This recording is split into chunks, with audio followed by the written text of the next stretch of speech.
47 জন যারা ছিলেন জেলে বন্দী, বাংলাদেশ গভর্নমেন্ট ওনাদের থেকে কেস তুলে নিয়েছেন। মৎস্যজীবীরা তারা প্রতি বছর বা প্রতি সময় ওরা গভীর সমুদ্রে মাছ ধরতে যায়।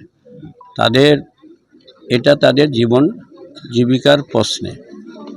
এবারে যেটা আমাদের 47 জন যারা আমাদের বাংলাদেশের সীমান্তে প্রবেশ করার জন্য বাংলাদেশের যারা রয়েছেন তারা তাদের গ্রেপ্তার করে আমাদের মৎস্যজীবী যারা ওরা ওখানে গিয়ে আটক ছিল তাদের পরিবারের প্রতি আমাদের সরকারের পক্ষ থেকে তাদের যা কিছু সুযোগ সুবিধা রয়েছে, মেয়েরা যাতে লক্ষ্মী ভাণ্ডার যারা পেতেন তাদের, তারপরে বিনামূল্যে রেশন থেকে শুরু করে ওদের স্বাস্থ্যসাথী, কন্যাশ্রী, রূপশ্রী সব কিছু ওনারা পেয়েছেন।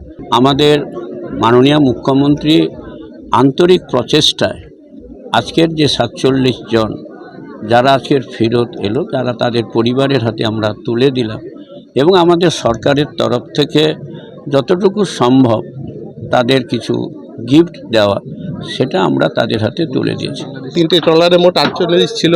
আমাদের বাবুল দাসকে আমরা হারিয়েছি, জেলের মধ্যেই ওর মৃত্যু হয়েছে। তো আমরা ডেড বডিটা আনতে পেরেছি। 47 জন যারা ছিলেন জেলে বন্দী ওনাদেরকে বাংলাদেশ গভর্নমেন্ট ওনাদের থেকে কেস তুলে নিয়েছেন এবং সেই সমেত আমাদেরও এখান থেকে প্রায় 32 জনকে 2টি ট্রলার সমেত ছেড়ে দেওয়া হয়েছে, যাতে ওরা বর্ডারে গিয়ে দূর দেশের মধ্যে এক্সচেঞ্জ হয়েছে।